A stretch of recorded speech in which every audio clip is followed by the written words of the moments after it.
La fille adoptive a été offerte au milliardaire comme une blague, mais il l'a vue comme le plus beau des cadeaux et tout ce dont il avait toujours rêvé. Avant que l'histoire ne commence, dites-nous en commentaire de quelle ville vous regardez ceci. Et à la fin, n'oubliez pas de noter cette histoire de 0 à 10. Bonne lecture!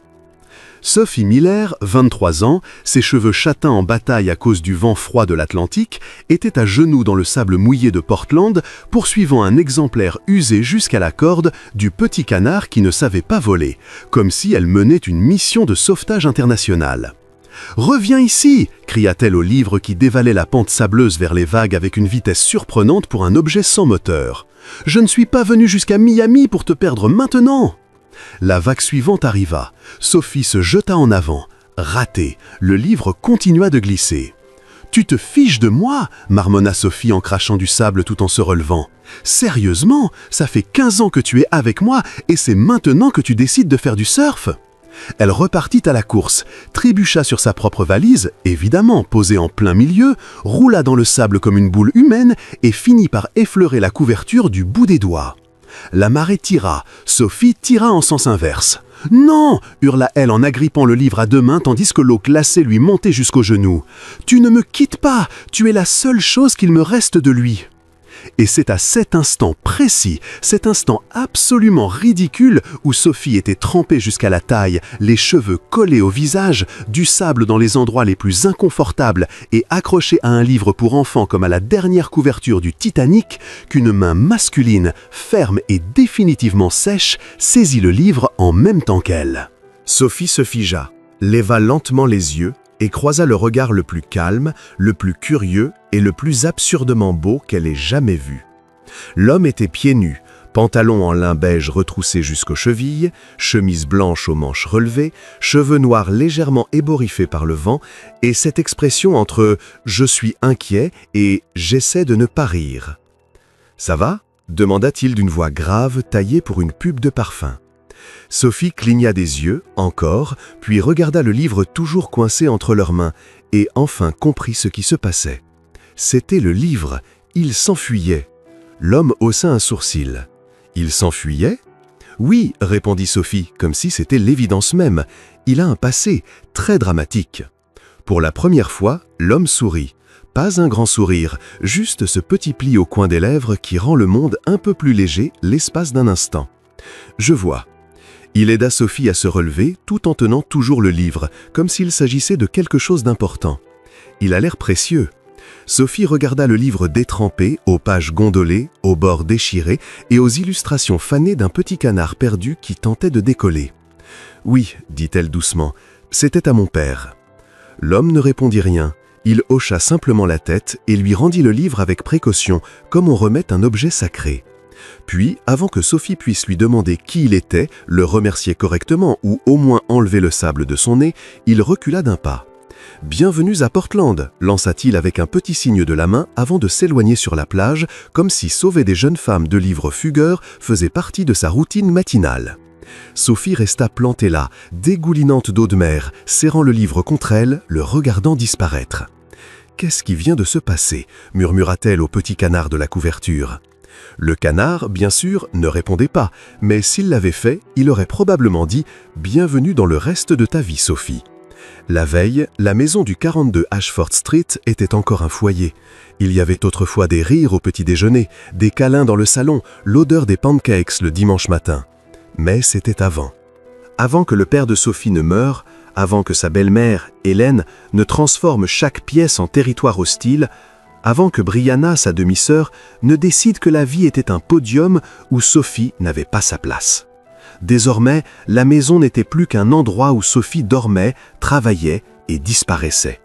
Ce matin-là, elle était dans la cuisine à récurer une poêle si fort qu'on aurait dit qu'elle tentait d'effacer sa propre existence du métal. « Sophie !»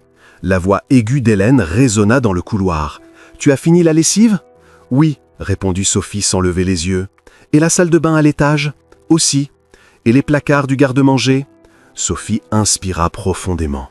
« Aussi, Hélène. »« Belle-mère » corrigea Hélène en apparaissant dans l'encadrement de la porte, bras croisés, l'air perpétuellement déçu. « Je suis ta belle-mère, du respect, Sophie. C'est le moins que tu puisses offrir après tout ce qu'on a fait pour toi. » Tout ce qu'elles avaient fait. Sophie se mordit la langue, littéralement. Crier « Vous m'avez transformée en bonne à tout faire gratuite » n'aurait rien changé, jamais. « Pardon, belle-mère » dit Sophie en reprenant son récurage. Hélène soupira théâtralement. « Brianna part à Miami ce week-end. Il faut que tu prépares sa valise. Et au passage, vide aussi son dressing. Elle aura besoin de place pour ses nouveaux vêtements. » Sophie hocha la tête. « Bien sûr. » Toujours Brianna, toujours les voyages, toujours plus. Pendant ce temps, Sophie n'avait pas quitté la maison depuis 3 ans. Quand Hélène fut partie, Sophie sortit le livre du petit canard de la poche de son tablier, oui, elle le trimballait partout comme une amulette, et murmura à la couverture. « Encore une journée, d'accord ? On tient encore une journée. » Ce matin-là, le canard de la couverture avait l'air particulièrement fatigué. Mais ensuite, tout a basculé. Hélène avait trouvé une solution. Pas pour Sophie, pour les dettes, les cartes de crédit explosées, le désespoir financier qu'elle cachait derrière de faux sacs de marque. Tout a commencé avec une vidéo sponsorisée, un titre viral, une émission complètement dingue. Un milliardaire à la recherche d'une épouse. Et Hélène, avec cette lueur dangereuse dans les yeux, a décidé que Sophie serait la candidate parfaite. Pas parce qu'elle croyait en elle, mais parce que la famille de la candidate choisie empocherait 5 millions de dollars. Sophie ne l'apprit que lorsque la lettre arriva. « Tu as été sélectionnée », annonça Hélène en jetant l'enveloppe sur la table comme une ordure. « Tu pars demain. »« J'ai été quoi ?»« Sélectionnée pour le programme du PDG », sourit Hélène d'un sourire qui n'atteignait jamais ses yeux. « Félicitations, Sophie, tu vas enfin servir à quelque chose. » Et comme ça, sans choix, sans voix, sans comprendre, Sophie fit une petite valise, posa le livre du canard dessus, monta dans le bus pour Portland en pleurant doucement, répétant pour elle-même, essayant de croire que peut-être, ce n'était pas la fin. À présent, plantée devant Harrington House, une immense demeure blanche entourée de jardins dessinés par quelqu'un qui semblait détester les gens normaux, Sophie tenait son livre encore humide et tentait de réaliser ce qui lui arrivait. Il y avait un gigantesque portail, un interphone, une plaque dorée avec les armoiries de la famille, et Sophie, pleine de sable collé aux vêtements, qui appuya sur l'interphone sans savoir que l'homme de la plage n'était autre que Blake Harrington, le milliardaire PDG en personne. « Bonjour ?» Une voix féminine polie répondit. « Bonjour, je suis Sophie Miller, je crois que j'ai été sélectionnée. » Silence. « Ah, vous êtes la 3e, entrez. » Le portail s'ouvrit. Sophie inspira profondément, regarda le canard sur la couverture et chuchota « Eh bien, c'est parti !» Elle entra, ignorant qu'elle venait de rencontrer l'homme qui allait tout changer, ignorant que ses 2 rivales étaient déjà à l'intérieur, en train d'aiguiser leurs griffes, ignorant que sa belle-mère, à cet instant précis, fêtait déjà ça sur les réseaux comme si elle avait gagné au loto. Mais Sophie savait une chose, le livre avait cessé de s'enfuir. Et peut-être que c'était un signe. Le sol de Harrington House était si brillant que Sophie y voyait son reflet la juger sur ses choix de vie. « T'es vraiment entré ici avec du sable dans les chaussettes ?» semblait lui demander son double. Sophie traîna sa valise bringue-ballante, celle dont la roulette tournait dans le mauvais sens, et tenta de ne pas glisser sur le marbre en suivant l'assistante impeccable qui lui avait ouvert. La femme portait des talons aiguilles, un chignon si parfait qu'il défiait la gravité et marchait comme dans un film d'action au ralenti. « Par ici, mademoiselle Miller », dit-elle sans se retourner. Sophie trottina pour suivre.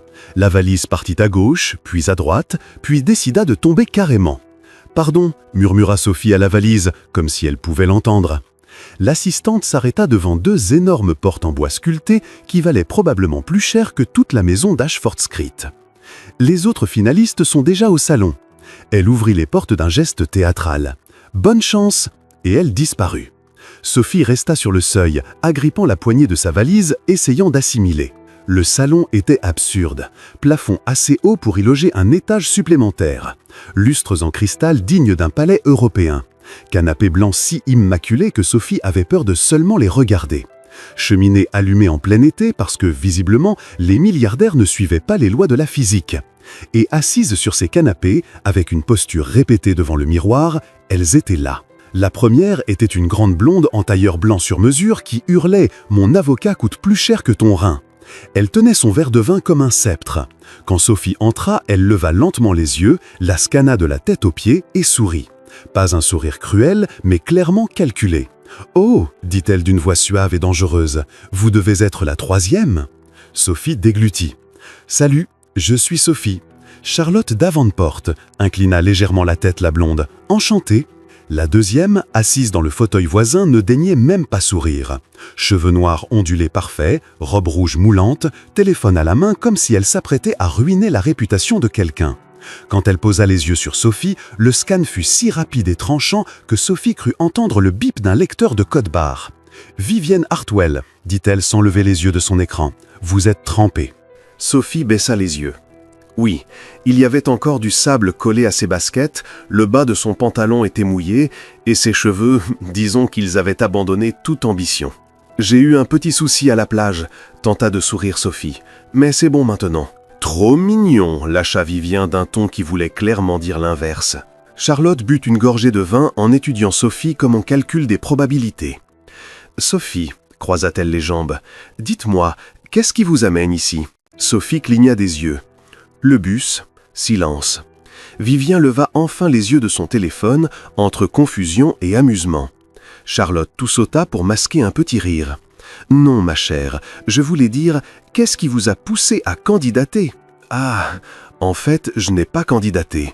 C'est compliqué. »« Compliqué », répéta Vivien en goûtant le mot. « Intéressant. » Avant que Sophie puisse tenter d'expliquer sans passer pour une folle, une voix masculine, grave et posée, résonna dans la pièce. « J'espère que vous êtes bien installé. » Sophie se retourna et son cœur manqua s'échapper de sa poitrine. C'était lui, l'homme de la plage, mais totalement différent. Blake Harrington entra avec une présence qui changea instantanément l'atmosphère. Costume sombre, parfaitement coupé, cravate impeccable. Chaque pas était ferme, contrôlé, délibéré. Cheveux coiffés à la perfection, posture assurée, regard sérieux, presque inaccessible. Plus aucune trace du type pieds nus et décontracté de la plage. Il sortait tout droit d'une couverture de magazine économique. Sophie se figea. « C'est le même qui a sauvé mon livre !» Impossible! Blake posa successivement les yeux sur Charlotte, puis sur Vivien et enfin sur Sophie. Une lueur de reconnaissance passa, mais il ne sourit pas, ne hocha pas la tête, garda son expression neutre et professionnelle. Sophie se sentit rapetissée de 3 tailles. Charlotte se leva immédiatement, main tendue avec une élégance travaillée. « Monsieur Harrington, c'est un honneur, mademoiselle Davenport. » Blake serra la main, voix calme et formelle. Vivien resta assise, mais sourit d'un sourire ultra répété. « Blake, magnifique maison !»« Merci, » répondit-il, poli mais distant. Puis son regard revint sur Sophie. « Mademoiselle Miller, ton légèrement différent, maîtrisé, professionnel. Vous êtes bien arrivée, je vois. » Sophie cligna des yeux. « Oui, merci. » Aucune allusion au livre, aucune allusion à la plage, rien. Comme si ce moment n'avait jamais existé. Vivien fronça les sourcils, regardant tour à tour entre eux. « Vous vous connaissiez déjà ?» Blake resta imperturbable. « Pas officiellement. » Charlotte observait tout avec une précision chirurgicale, comme si elle assemblait un puzzle mental.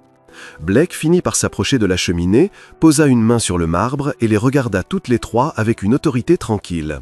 « Vous vous demandez sans doute comment cela va se passer. » Sa voix était ferme, directe, ne laissait place à aucun doute. Soyons clairs, vous avez été choisi parmi des milliers. Vous resterez ici plusieurs jours. Vous participerez à des événements, des conversations, des activités. À la fin, je prendrai une décision. L'estomac de Sophie se noua. Charlotte conserva son sang-froid parfait. Vivien sourit comme si elle avait déjà gagné.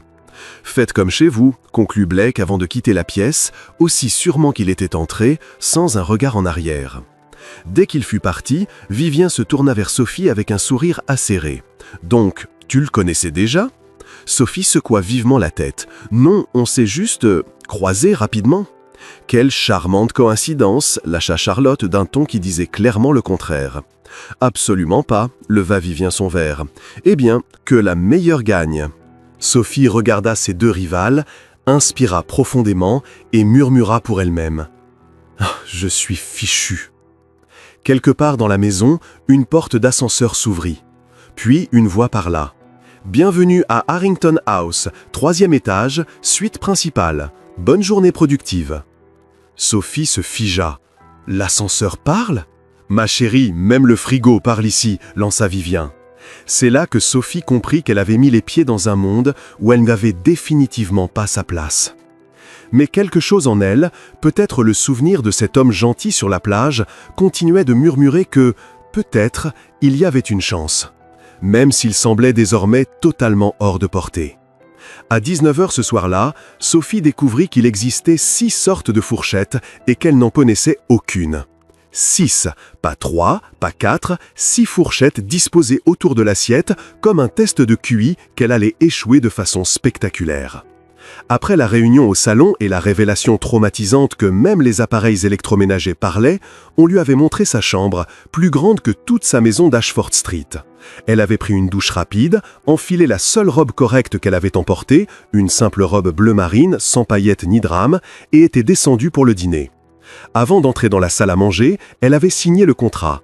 3 pages de jargon juridique qui disaient essentiellement « Vous serez filmé, tout sera diffusé, souriez aux caméras ». Sophie avait signé d'une main tremblante en se disant « Super, le monde entier va me voir me ridiculiser ». Et maintenant elle était là, assise à table, fixant les fourchettes comme des ennemis personnels, douloureusement consciente que de petites caméras discrètes étaient placées stratégiquement dans la pièce. Des objectifs quasi invisibles qui captaient chaque geste, chaque expression, chaque mot. Tout était diffusé en direct sur une chaîne en ligne exclusive dans le cadre de la stratégie de transparence corporate de Blake Harrington. Pendant ce temps, à 200 mètres de là, dans la maison d'Ashford Street, Elaine était collée à l'écran de la télé comme si c'était la finale du Super Bowl. « La voilà !» pointe Elaine du doigt l'écran où Sophie tente de déchiffrer les fourchettes. « Regarde, au moins elle est là, c'est déjà ça !» Brianna, avachie sur le canapé avec un pot de glace, leva les yeux au ciel. « Maman, franchement, tu crois qu'elle a une chance? Regarde-la, on dirait une gamine perdue dans un centre commercial. » Hélène se mordit la lèvre, les yeux rivés sur l'écran. Son côté naïf peut marcher, tu sais, les hommes aiment bien cette petite touche de vulnérabilité. Elle marqua une pause. Mais j'aurais dû t'inscrire toi, Brianna. Toi, tu aurais tout déchiré. Élégante, sûre de toi, bonne élocution. Brianna sourit. Évidemment, Sophie est juste trop maladroite. Hélène soupira en secouant la tête. Ça ne va pas marcher, je le sais. À l'écran, Sophie prit une fourchette et murmura quelque chose. Brianna éclata de rire. Elle parle au couvert maintenant? Sérieux? Hélène se cacha le visage dans les mains. « Mon Dieu, Sophie !» Puis elle écarta les doigts pour regarder quand même. « Mais on sait jamais, peut-être qu'il trouvera ça mignon. » Brianna leva encore plus les yeux au ciel. « Maman, tu planes complètement !» Dans la demeure, Sophie continuait son combat privé. « Laquelle je prends en premier ?» chuchota-t-elle à la serviette, comme si elle allait lui révéler les secrets de l'univers. La serviette, bien sûr, ne répondit pas. Mais Sophie savait que les caméras avaient capté ça. Super! Des milliers de personnes venaient de la voir parler toute seule.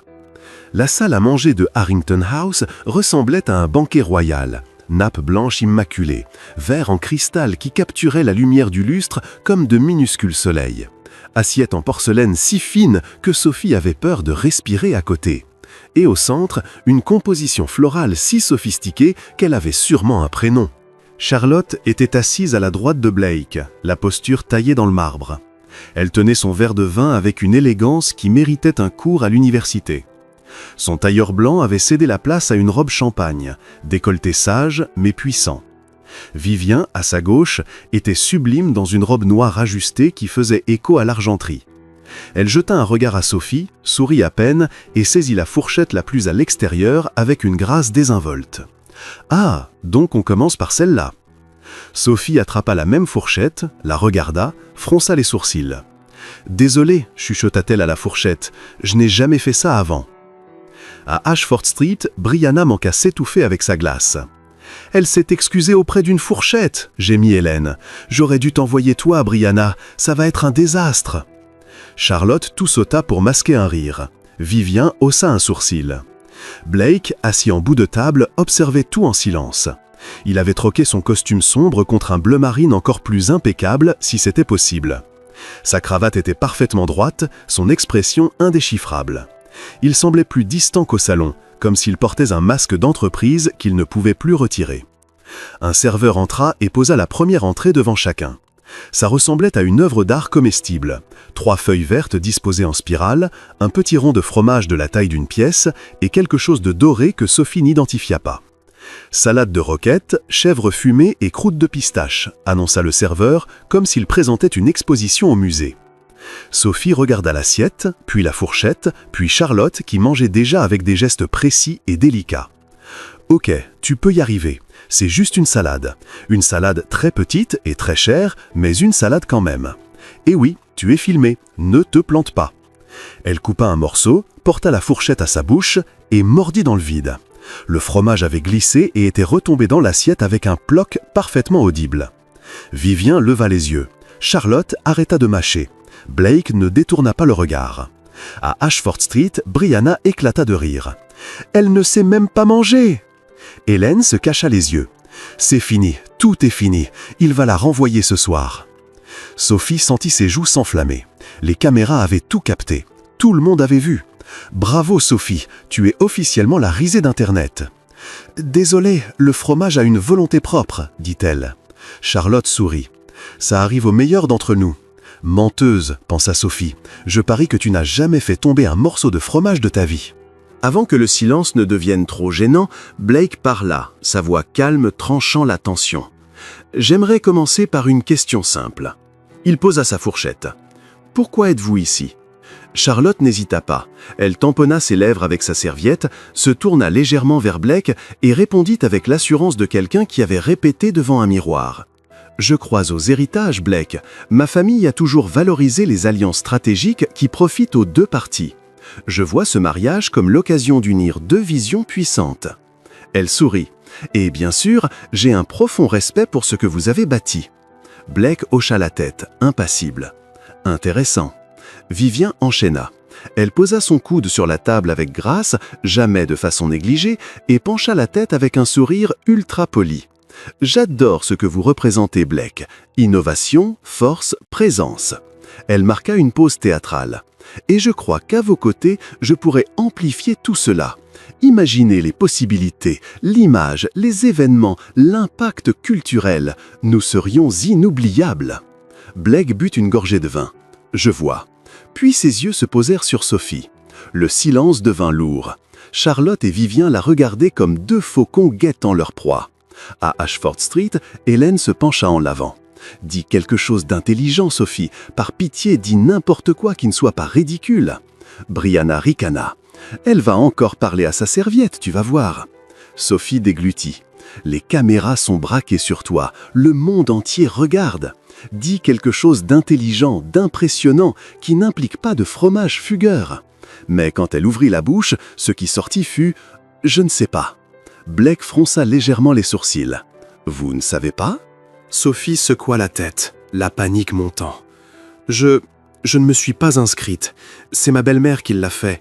Et franchement, je ne sais même pas ce que je fais ici. » Elle inspira profondément. « Mais si vous demandez ce que je veux, je crois que je veux juste une place. Un endroit où je n'ai pas à m'excuser d'exister. » Le silence qui suivit fut différent. Pas gênant, chargé. Charlotte regarda Vivien. Vivien regarda Charlotte. Les 2 sentirent que quelque chose venait de basculer. Blake ne quittait pas Sophie des yeux. Il ne sourit pas, ne hocha pas la tête, mais quelque chose dans son regard, subtil mais réel, avait changé. « Une place », répéta-t-il lentement. « Intéressant. » À Ashford Street, la bouche d'Hélène s'ouvrit toute grande. Brianna avait arrêté de manger sa glace et fixait l'écran. « Maman, il la regarde bizarre. » « Bizarre comment ? Genre intéressé ?» Hélène pencha la tête, scrutant l'expression de Blake à l'écran. « Non, impossible. Elle a fait tomber du fromage, elle a parlé au couvert, elle... » Mais à l'écran, Blake regardait encore Sophie. Et Hélène ressentit quelque chose qu'elle n'avait pas prévu. Une minuscule étincelle d'espoir. Peut-être que... Vivien se racla la gorge pour reprendre la main. Enfin bon, nous avons toutes nos raisons, n'est-ce pas? L'important, c'est qu'on soit là maintenant. Charlotte acquiesça, mais son visage était crispé. Le reste du dîner fila dans un brouillard de petites assiettes et de conversations polies. Sophie fit de son mieux pour ne plus rien renverser, mais confondit la cuillère à dessert avec celle à soupe et manqua boire dans la soucoupe. Quand le dîner s'acheva enfin, Blake se leva. « Ce fut une soirée éclairante, dit-il en regardant les trois femmes. Reposez-vous bien, demain d'autres activités nous attendent. » Il quitta la pièce de sa démarche assurée, laissant les trois femmes seules. Dès que la porte se referma, Vivien se tourna vers Sophie avec un sourire acéré. « Donc, tu ne t'es pas inscrite toi-même? Quelle touchante histoire !» Charlotte croisa les bras, étudiant Sophie comme une pièce d'échec. « Tu sais qu'il t'a remarqué, hein ?» Sophie cligna des yeux. « Remarqué? J'ai renversé du fromage, mélangé les fourchettes et avoué que je n'avais aucune idée de ce que je faisais ici. Comment c'est être remarqué ?» Vivien rit, mais ce n'était pas un rire gentil. « Exactement, chère. » Charlotte se leva, lissant sa robe. « Tu es différente, et différente, ça marque. » Sophie sentit un frisson lui parcourir l'estomac. « Je ne veux pas marquer. » « Trop tard, lança Vivien en attrapant son sac. Tu l'as déjà fait. » Les deux femmes sortirent, laissant Sophie seule à l'immense table, entourée d'assiettes vides et d'une collection de fourchettes qu'elle ne comprenait toujours pas complètement. Elle leva les yeux vers l'une des caméras discrètes dans le coin et chuchota. « J'ai tout gâché, hein ?» Mais dans le couloir, Blake s'était arrêté devant une fenêtre, regardant la mer. Et pour la première fois de la soirée, il sourit. À Ashford Street, Hélène éteignit lentement la télévision, encore sous le choc. Brianna la regarda. « Alors, t'en as pensé quoi ?» Hélène resta silencieuse un long moment. Puis elle soupira. « Je crois toujours que j'aurais dû t'envoyer toi, dit-elle en secouant la tête. Mais, je sais pas, peut-être que son innocence va marcher. Peut-être. » Elle n'avait pas l'air convaincue, mais tout au fond, très au fond, Hélène espérait, parce que 5 millions de dollars en dépendaient. Sophie se réveilla sous une série de coups insistants à la porte de sa chambre. 3 coups. Pause, 3 coups encore. Elle ouvrit lentement les yeux, encore embrumée de sommeil, et jeta un œil au réveil. 7 heures. Qui frappe à 7 heures du matin? Mademoiselle Miller? La voix de l'assistante résonna derrière la porte. « Il faut descendre pour le petit déjeuner, c'est urgent. » Sophie se redressa, perdue. « Urgent? Pourquoi? »« Descendez, s'il vous plaît. » Elle s'habilla en vitesse, se passa de l'eau sur le visage et descendit, encore à moitié endormie. Quand elle entra dans la salle du petit déjeuner, Charlotte et Vivien étaient déjà assises, mais elles ne mangeaient pas. Elles fixaient une tablette. Et leurs expressions n'auraient pas pu être plus opposées. Charlotte avait l'air tendue, comme si elle recalculait ses probabilités. Vivien semblait furieuse, comme quelqu'un qui vient de perdre un gros pari. « Bonjour, dit Sophie timidement. Charlotte leva les yeux. « Ah, la star est arrivée. » Sophie fronça les sourcils. « Star ?» Vivien tourna brutalement la tablette vers elle. « Regarde ça. » À l'écran, une vidéo d'elle. Sophie s'approcha, l'estomac noué en reconnaissant la scène. Le dîner de la veille, l'instant précis où le chèvre fumé avait glissé de sa fourchette et était retombé dans l'assiette avec ce ploc honteux. La caméra avait parfaitement capturé son regard d'horreur pure, puis le regard accusateur qu'elle avait lancé au petit morceau de fromage, comme s'il venait de commettre un crime. Et enfin son rire nerveux, maladroit, totalement sincère quand elle avait marmonné « Le fromage a une volonté propre ». La légende disait « Quand tu essaies d'être élégante, mais que même la bouffe te trahit, Sophie Miller, c'est tout nous ». Et dessous, une avalanche de commentaires. Elle est tellement vraie, j'adore cette fille. Enfin quelqu'un de normal dans cette émission. Sophie vaut mieux que toutes les autres réunies, pas de débat. Ce fromage va entrer dans l'histoire d'Internet. S'il ne la choisit pas, je pète un câble. Sophie lut les commentaires 2 fois, puis 3, puis regarda le plateau de fromage du petit déjeuner comme s'il faisait partie d'un complot international. « Toi, pointa-t-elle le fromage du doigt, c'est ta faute. » Charlotte toussota pour cacher un rire sec. Vivien leva les yeux au ciel si fort que Sophie crut qu'elle allait se faire mal. « 2 millions de vues, lâcha Vivien lentement, chaque mot mâché comme du verre pilé. 2 millions en moins de 12 heures. Sophie cligna des yeux. 2 millions ? Oui, confirma Charlotte en refermant la tablette d'un claquement sec. Félicitations Sophie, tu es devenue un mème. Sophie s'assit lentement, essayant d'encaisser. Je suis devenue une blague ? Pas exactement, répondit Charlotte en penchant la tête, l'air de recalculer ses chances. Tu es devenue chouchoute, les gens te trouvent adorable. Adorable ? Répéta Sophie comme si c'était un mot en langue étrangère. Oui, confirma Vivien, mais sur un ton tranchant comme une lame. Genre chiot qui se prend les pattes dans ses oreilles. Mignon, mais pathétique. Sophie sentit ses joues chauffer.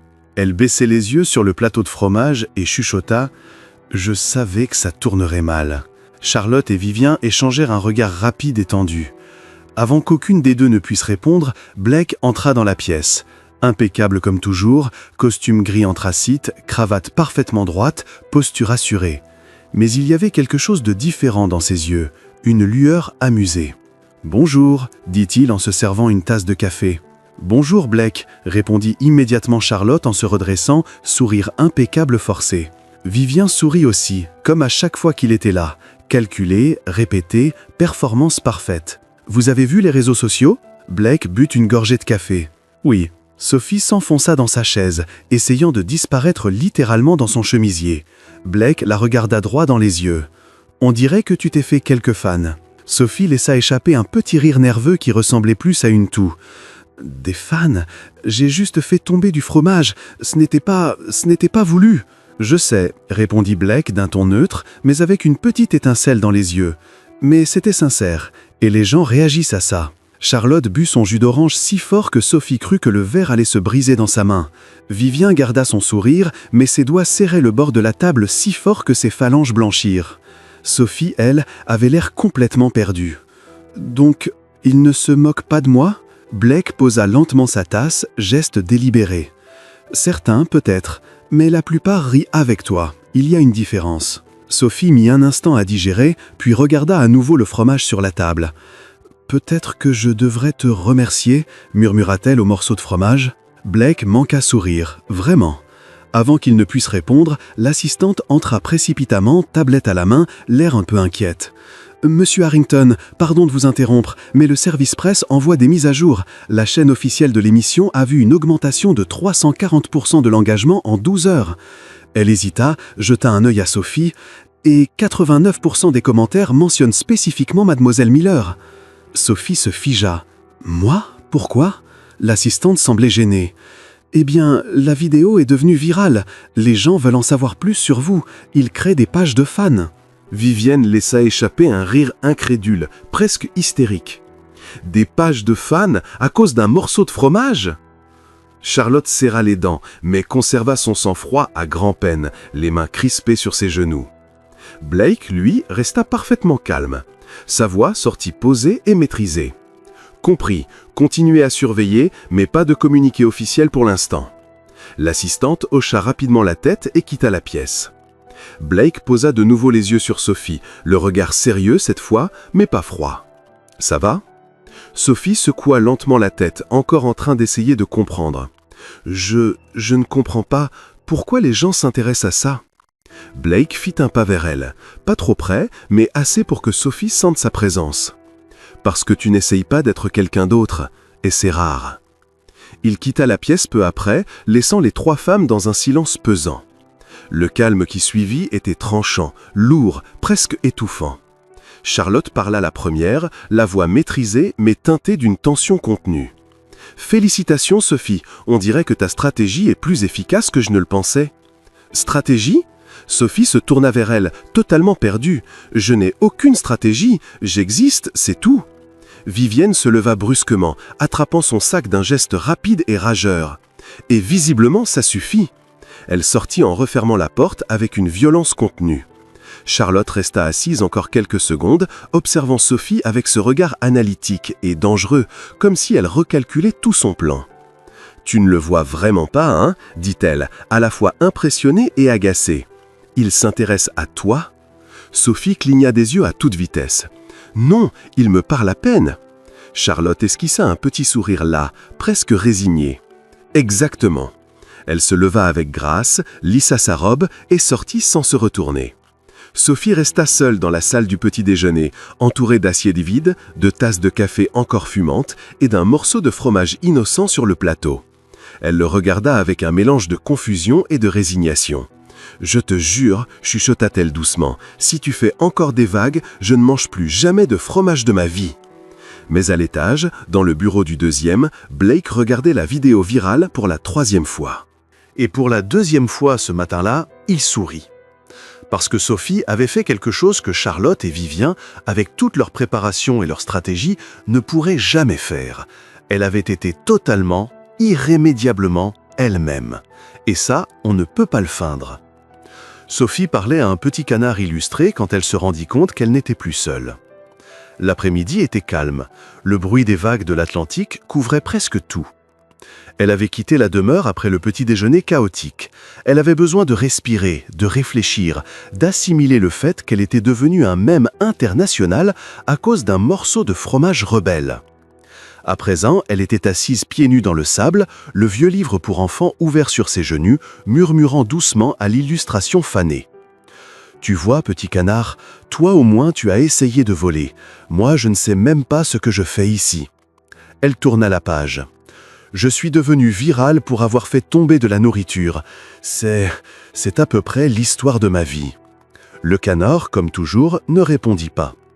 Sophie soupira. « Tu es un très mauvais psy. » Et c'est là qu'elle l'entendit.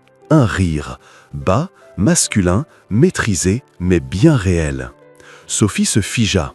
Elle tourna lentement la tête et découvrit Blake Harrington à quelques mètres, les mains dans les poches, qui l'observait avec une expression mêlant amusement et véritable curiosité.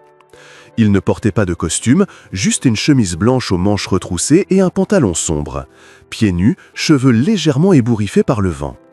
Et au loin, sur une structure en bois, une caméra discrète, partie du système d'enregistrement continu de l'émission. Super, il m'a entendu parler à un livre pour enfants et les caméras aussi. Sophie referma le livre d'un coup sec et se leva précipitamment, époussetant le sable de son pantalon. Je parlais au vent, c'est une technique de méditation, très à la mode en Californie. Blake haussa un sourcil. Méditation californienne ? Oui, hyper efficace, affirma Sophie avec un aplomb totalement fin. Tu devrais essayer. Je vais y penser. Il fit un pas lent vers elle. Ça te dérange si je m'assieds ? Sophie cligna des yeux. Ici, dans le sable ? Sauf si tu as réservé tout l'océan. Sophie laissa échapper un petit rire nerveux. Non, vas-y, je t'en prie. Blake s'assit à côté d'elle, gardant une distance respectueuse, mais assez proche pour que Sophie sente sa présence remplir l'espace. Il regarda le livre qu'elle serrait contre elle. « C'est le même que sur la plage ?» remarqua-t-il. Sophie baissa les yeux sur la couverture usée. « Oui, il a tendance à apparaître aux moments les plus embarrassants de ma vie. » Blake esquissa un léger sourire. « On dirait un bon ami ?» Sophie ne s'attendait pas à cette réponse. Elle le regarda, cherchant à savoir s'il se moquait, mais son expression était sincère. « C'était à mon père, dit-elle doucement. Il me le lisait avant de dormir. Toujours la même histoire, le petit canard qui ne savait pas voler, mais qui, à la fin, découvrait qu'il nageait mieux que n'importe qui. » Blake hocha lentement la tête. « Et tu te reconnais dans le canard ?» Sophie eut un petit rire amer. « Je me reconnais dans la partie « ne pas savoir voler ». La natation, ça n'est pas encore arrivé. » Un silence confortable s'installa, de ceux qu'on n'a pas besoin de combler. Jusqu'à ce que Blake demande, de cette voix ferme mais douce, « Pourquoi tu es vraiment là, Sophie ?» Sophie le regarda surprise. « Tu as posé la question au dîner ?»« Je sais, mais je veux l'entendre encore, sans caméra braquée sur toi, sans Charlotte et Vivien qui dissèquent chaque mot. » Il marqua une pause. « Juste toi et moi. » Sophie déglutit. « Mais il y a une caméra là-bas. Il le sait, je le sais. Et pourtant, ça fait bizarre, ça fait différent. » « Je n'ai pas eu le choix, avoua-t-elle enfin. C'est ma belle-mère qui m'a inscrite. Elle a vu une opportunité financière et m'a envoyé ici comme un ticket de loterie. » Elle tourna les yeux vers la mer. « Et je n'ai jamais osé rêver à quoi que ce soit au-delà de survivre, parce que chaque fois que j'essayais, on me rappelait que je n'en avais pas le droit. » Blake resta silencieux un long moment. Quand il parla enfin, sa voix était plus douce, presque protectrice. « Tu as le droit de rêver, Sophie. » Sophie sentit ses yeux piquer.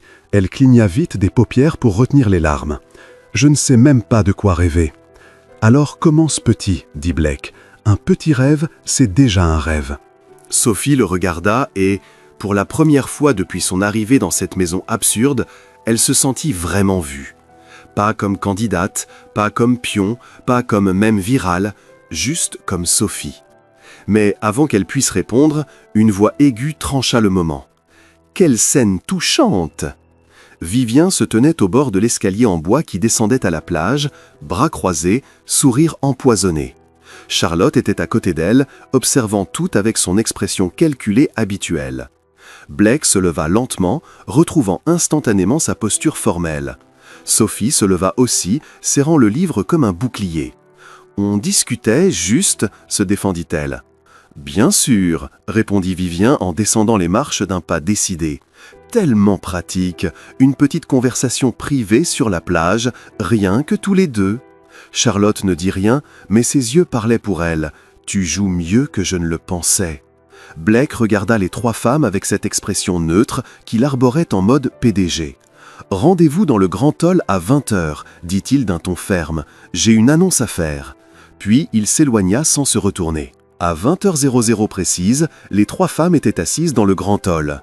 Sophie sur le canapé de gauche, nerveuse, triturant ses mains sur ses genoux. Charlotte au centre, posture parfaite, mais les épaules légèrement crispées. Vivien sur le canapé de droite, arborant ce sourire confiant qui n'atteignait pas ses yeux. Les caméras étaient placées stratégiquement. Le direct était lancé. Des millions regardaient. Blake entra, sérieux et composé. « Merci d'être là. » Il s'arrêta au milieu de la pièce, face à elle. « Je vous ai toutes fait venir parce que je pensais que vous aviez chacune quelque chose d'unique à offrir. Mais il est temps de prendre la première décision. » Le silence envahit la pièce. Sophie respirait à peine. Charlotte ne bougeait pas d'un cil. Vivien gardait son sourire, mais ses mains serraient son sac comme jamais. Blake les regarda lentement l'une après l'autre. « Vivien !» La socialite se leva, sourire intact. « Oui ? Merci d'avoir participé, mais je dois être honnête. Je ne nous vois pas d'avenir ensemble. » Le silence envahit la pièce. Sophie respirait à peine. Charlotte ne bougeait pas d'un cil. Vivien gardait son sourire, mais ses mains serraient son sac comme jamais. Blake les regarda lentement l'une après l'autre. « Vivien !» La socialite se leva, sourire intact. « Oui ? Merci d'avoir participé, mais je dois être honnête. Je ne nous vois pas d'avenir ensemble. » Le sourire de Vivien trembla une seule seconde. Juste une. Le masque tomba, mais elle se reprit aussitôt.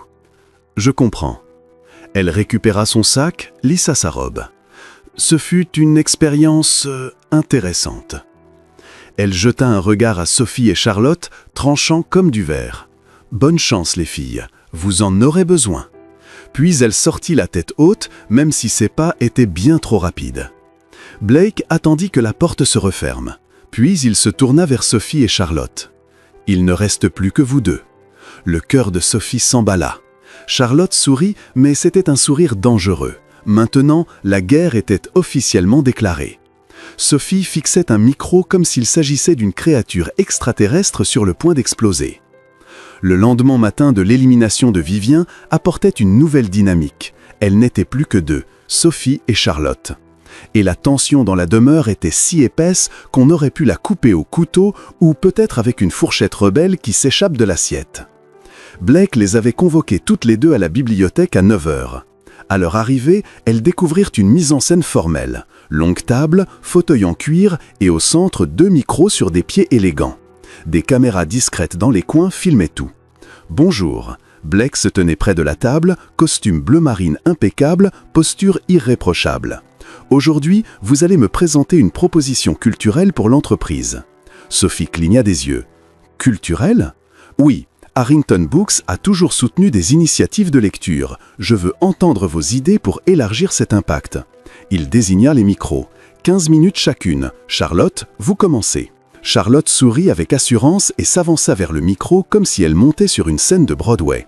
Elle tenait un élégant dossier en cuir rempli de documents parfaitement rangés d'intercalaires colorés. Sophie, elle, n'avait que son exemplaire usé du Petit Canard qui ne savait pas voler et un carnet froissé rempli de notes illisibles. « Je suis cuite », pensa-t-elle. Charlotte ajusta le micro d'un geste fluide, à la hauteur parfaite. « Merci Blake. Ma proposition est simple mais stratégique. Partenariat avec des établissements d'enseignement supérieur pour créer des programmes de bourses littéraires. Universités, bibliothèques publiques, centres culturels. Cela élargit non seulement la portée de Harrington, mais construit un héritage éducatif mesurable. » Elle ouvrit son dossier. Graphique, projection financière, calendrier. Sophie regarda son propre carnet. Il contenait 3 phrases et un gribouillet de canard dans le coin. « Je suis tellement cuite !» Charlotte poursuivit encore 12 minutes, citant données, statistiques, partenariats internationaux. Quand elle eut terminé, Blake hocha la tête avec sérieux. « Impressionnant, merci Charlotte !» Charlotte regagna sa place avec un sourire discret, les yeux brillants de satisfaction. Blake se tourna vers Sophie. « À ton tour !» Sophie se leva lentement, serrant le livre comme une bouée de sauvetage. Elle s'approcha du micro, s'arrêta devant et tenta de le baisser. Le micro ne bougea pas. Sophie tira encore. Rien. Elle regarda le pied, perplexe, cherchant le réglage que Charlotte avait manipulé si facilement. « Il faut d'abord tourner le verrou, » dit Blake, ton neutre mais regard amusé. « Le verrou, bien sûr. » Sophie chercha, trouva quelque chose qui y ressemblait et tourna. Le micro tomba d'un coup et lui heurta la poitrine avec un bruit sourd. « Aïe !» Sophie attrapa sa poitrine en reculant. « Tu m'as attaqué !» Charlotte se cacha le visage dans les mains, incapable de retenir son rire.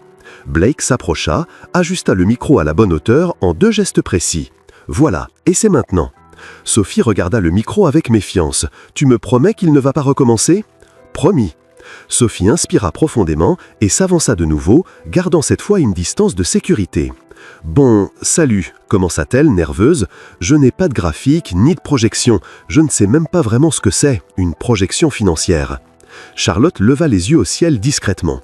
Sophie reprit son souffle. « Mais j'ai une idée. Une petite, peut-être même ridicule, mais vraie. » Blake se pencha légèrement en avant, attentif. Sophie ouvrit le livre du Petit Canard et montra la couverture usée. « Quand j'étais petite, mon père me lisait ça tous les soirs. Ce n'était pas un livre cher. Les dessins n'étaient pas parfaits, mais c'était le nôtre. Et il m'a appris que les histoires n'ont pas besoin d'être grandes ou luxueuses pour compter. Elles ont juste besoin d'être ressenties. » Elle regarda Blake, puis Charlotte, puis de nouveau Blake. « Ma proposition, ce serait un programme de dons de livres d'enfants d'occasion. Pas des neufs, pas des parfaits. Des usés, avec des annotations, des pages cornées, des couvertures abîmées. Parce que ces livres-là ont une histoire, quelqu'un les a aimés avant.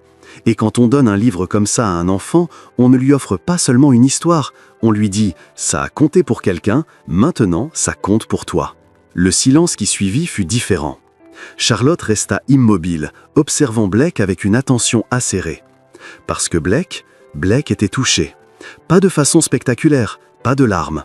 Mais quelque chose dans son regard changea. Quelque chose s'adoucit dans son expression toujours maîtrisée, et Sophie comprit qu'elle avait atteint quelque chose de profond en lui. « Je sais que ce n'est pas une grande idée, » poursuivit Sophie, la voix plus basse. « Je sais que Charlotte a un plan bien meilleur, plus professionnel, plus tout. Mais je crois que parfois, les meilleures choses sont les petites, celles qui tiennent dans la main, celles qu'on peut serrer contre soi la nuit quand on a peur. » Elle referma doucement le livre. « Voilà, désolé si c'était trop simple. » Blake resta longtemps sans rien dire. Puis il se leva, s'approcha d'elle et tendit la main. « Je peux voir le livre ?» Sophie le lui donna, intriguée. Il ouvrit la première page. Il y avait une dédicace à l'encre fanée. « À ma Sophie, vole à ta façon. Papa. » Blake referma le livre avec précaution et le lui rendit. « Merci Sophie, dit-il, et il y avait dans sa voix quelque chose de nouveau, quelque chose de vrai, d'humain. » Sophie regagna sa chaise, le cœur battant, persuadée d'avoir tout gâché. Charlotte, elle, était devenue pâle. Elle avait vu comment Blake regardait Sophie. Elle avait vu l'émotion qu'il n'avait pas réussi à cacher complètement.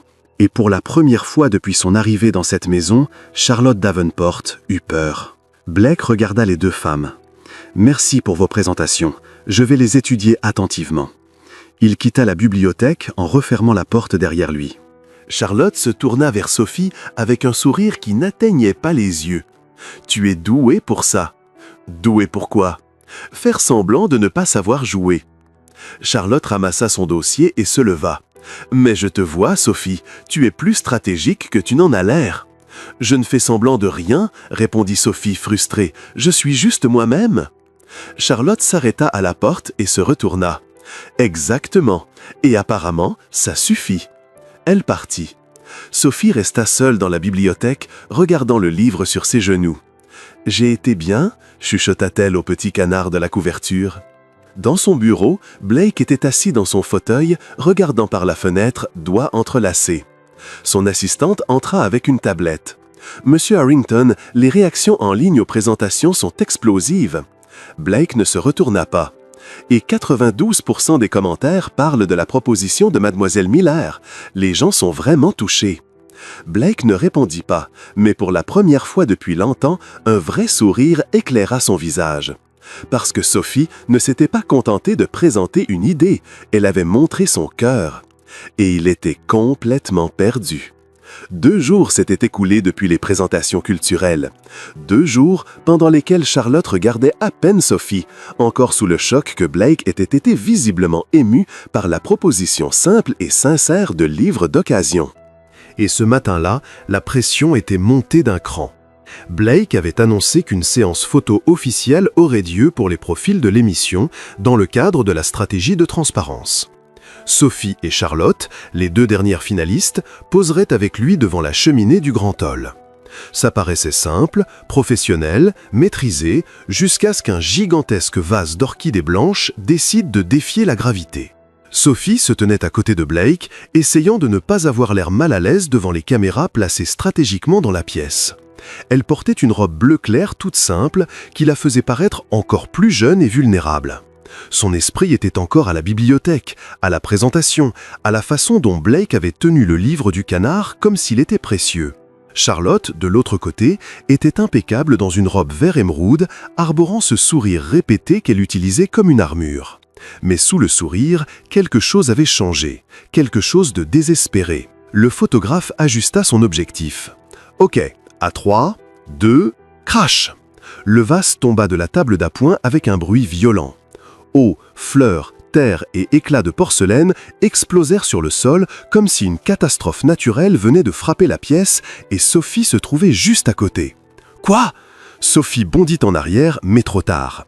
L'eau trempa l'ourlet de sa robe bleu clair, de la boue colla à ses chaussures et une branche d'orchidée s'enroula autour de sa cheville comme si elle voulait grimper. « Hé, lâche-moi !» Sophie secoua la jambe. La branche ne lâcha pas. « Pourquoi tu m'attaques, toi ?» Charlotte se cacha la bouche, mais ses yeux brillaient d'une lueur qui n'était pas vraiment de la surprise. « Mon Dieu, Sophie, ça va ?»« Non, je me fais agresser par une plante !» Sophie continuait de se battre avec la branche récalcitrante. Blake s'avança rapidement, s'agenouilla et l'aida à se dégager. « Doucement, ne bouge pas trop, sinon c'est pire !» « Comment ça pourrait être pire ?» gémit Sophie en se figeant pendant que Blake déroulait la branche de sa cheville avec des gestes précis et doux. Le photographe baissa son appareil, pétrifié. « Monsieur Harrington, on nettoie et on reporte !» Blake se releva en aidant Sophie à faire de même. Il regarda la pièce ravagée, fleurs éparpillées, eau au sol, éclats de porcelaine qui scintillaient sur le lustre. Puis il regarda Sophie, trempée et couverte de terre, et Charlotte, toujours impeccable et sèche. « Non, dit Blake, surprenant tout le monde, on fait les photos comme ça, telles quelles. » Sophie cligna des yeux. « Avec le vase cassé et moi toute mouillée ?»« Oui, confirma Blake, ton neutre mais regard légèrement lumineux. La vie n'est pas parfaite, pourquoi les photos le seraient-elles ?» Le photographe hésita. « Monsieur Harrington, avec tout le respect, ce n'est pas très professionnel. »« C'est réel, corrigea Blake, et le réel vaut mieux que la perfection. » L'assistante accourut avec des serviettes, mais Blake lui fit signe d'arrêter. « Pas la peine. Par contre, apportez 2 petits bouquets, fleurs blanches, quelque chose de simple. » L'assistante sortit en courant et revint moins de 2 minutes plus tard avec 2 modestes bouquets de roses blanches, simples et délicats. Blake les prit et en tendit un à Sophie, un à Charlotte. Sophie regarda le bouquet, puis sa robe trempée, puis Blake. « T'es sûr? J'ai l'air d'être tombé dans une flaque. »« Tu as l'air vrai, » répondit Blake en se replaçant entre elles. Charlotte serra son bouquet très fort, gardant son sourire, mais la tension dans ses épaules était évidente. Le photographe ajusta de nouveau. « Bon, à 3, 2, 1, clic !» La photo captura tout. Blake au centre, impeccable. Charlotte à gauche, parfaite et composée.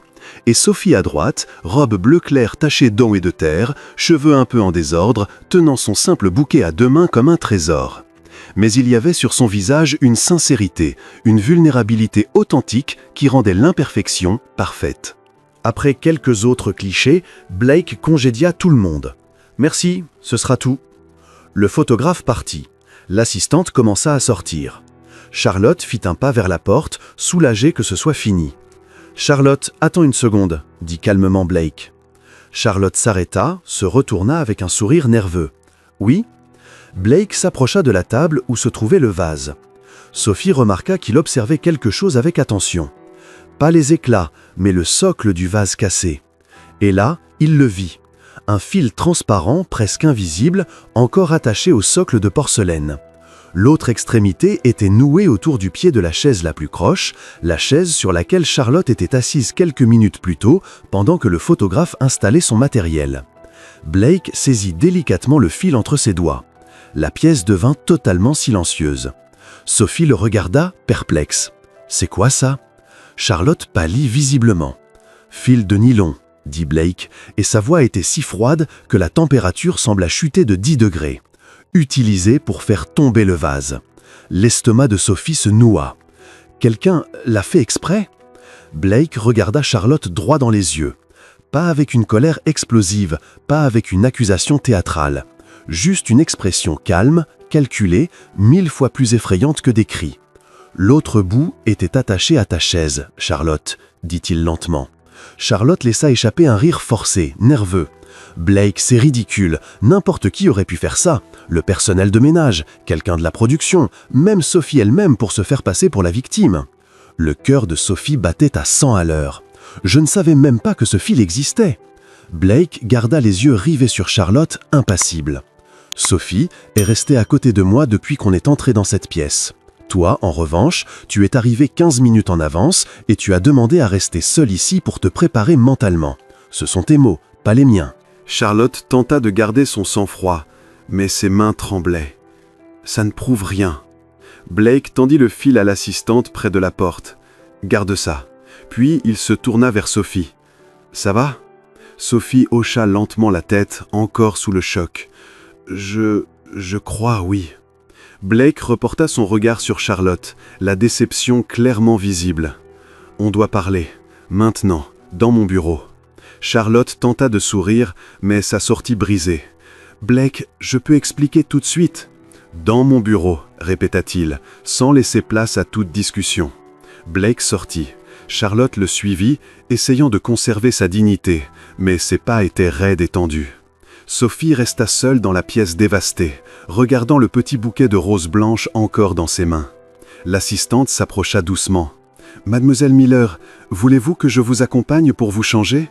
Sophie hocha la tête, mais ses yeux restaient fixés sur la porte par laquelle Blake et Charlotte étaient partis.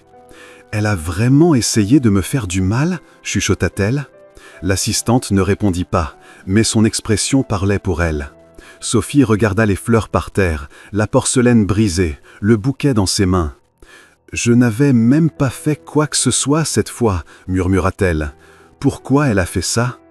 Pendant ce temps, dans le bureau, Blake se tenait face à la fenêtre, dos à Charlotte, mains dans les poches. « Je ne vais pas te demander si tu l'as fait, » dit-il, calmement mais fermement, « parce que je le sais déjà. » Charlotte tenta de parler, il leva la main. « J'attendais mieux de toi, Charlotte.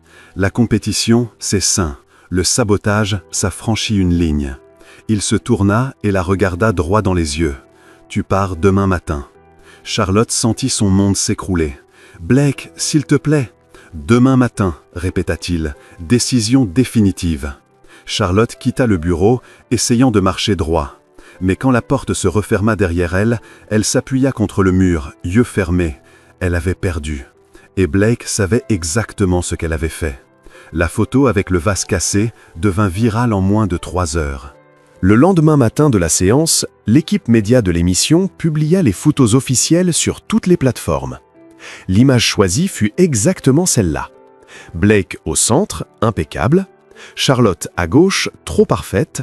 Et Sophie à droite, avec sa robe bleu clair tachée d'eau et de terre, les cheveux légèrement en bataille, tenant le simple bouquet avec une expression si sincère qu'on aurait dit qu'elle ne savait même pas qu'on la photographiait. Les commentaires arrivèrent immédiatement.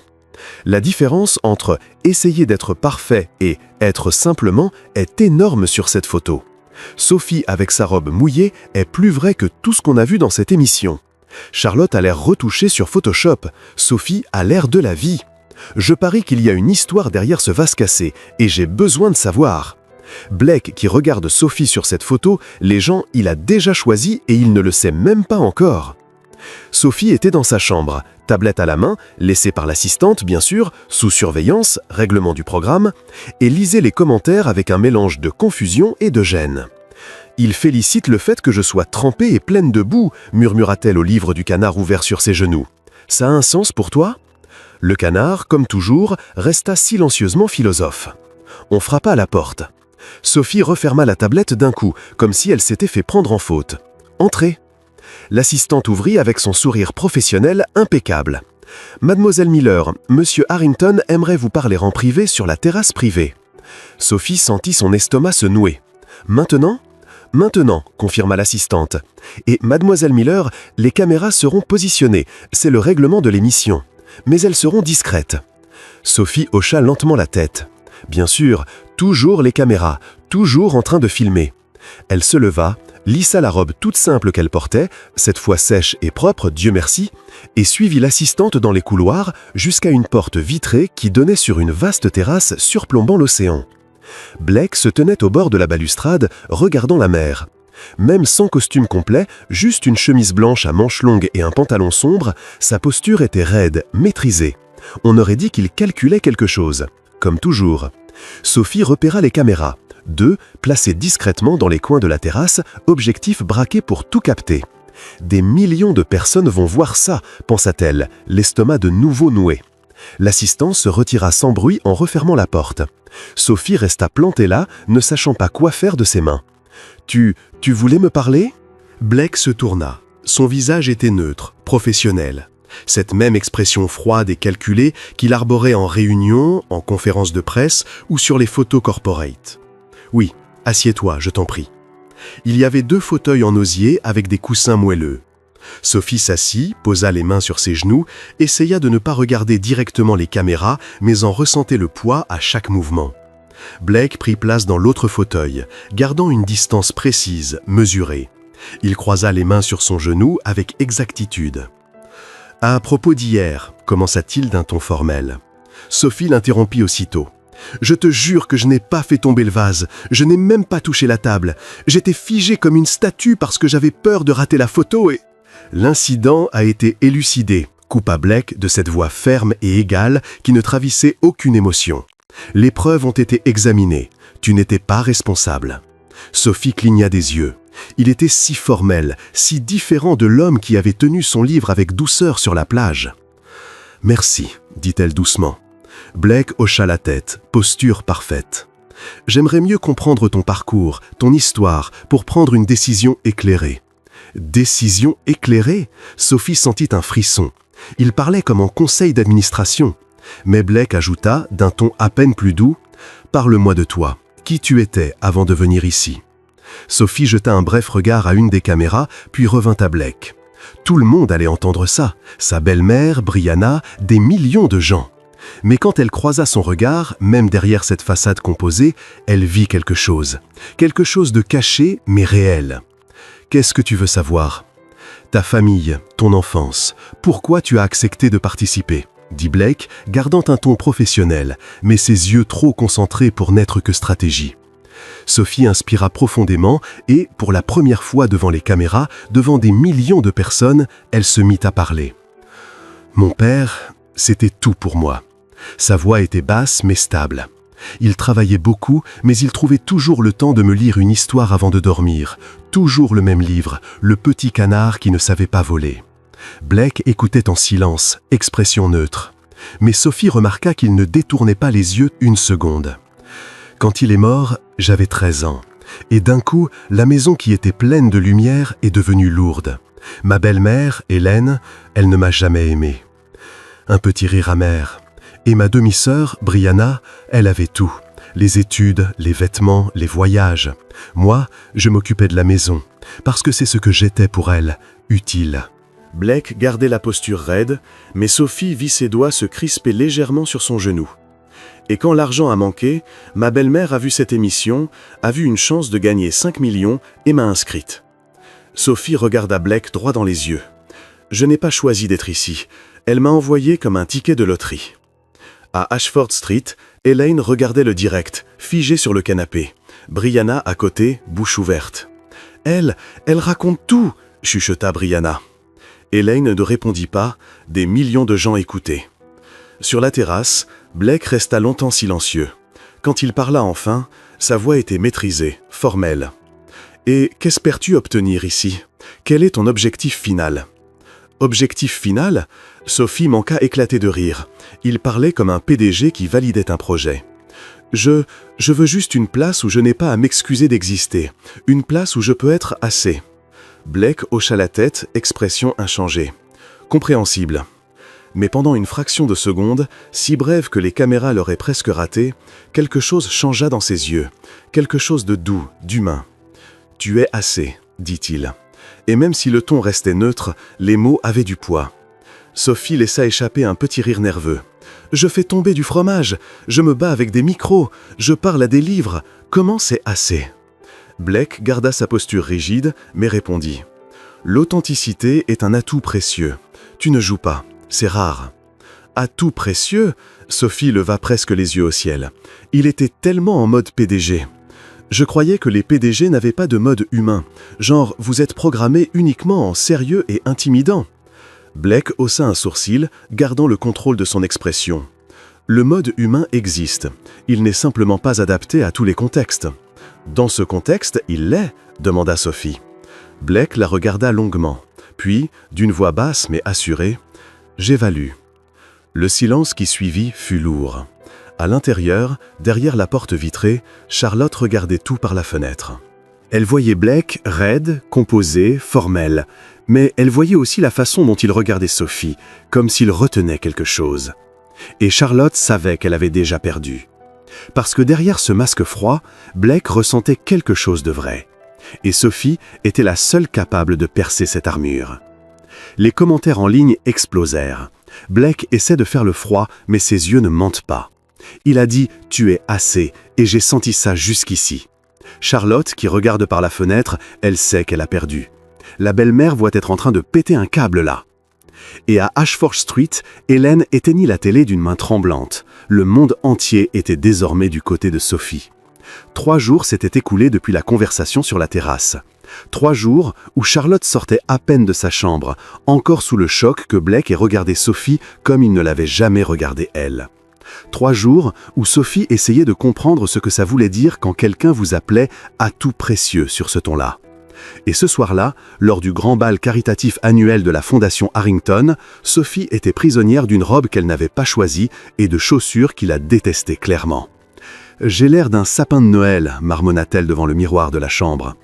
La robe était longue, d'un bleu profond et élégant, simple mais raffiné, rien d'extravagant. Mais pour Sophie, qui avait passé sa vie en vêtements de seconde main, ça ressemblait à un scaphandre. Et les chaussures étaient un instrument de torture médiévale. Comment on marche là-dedans? Elle tenta 2 pas et manqua tomber.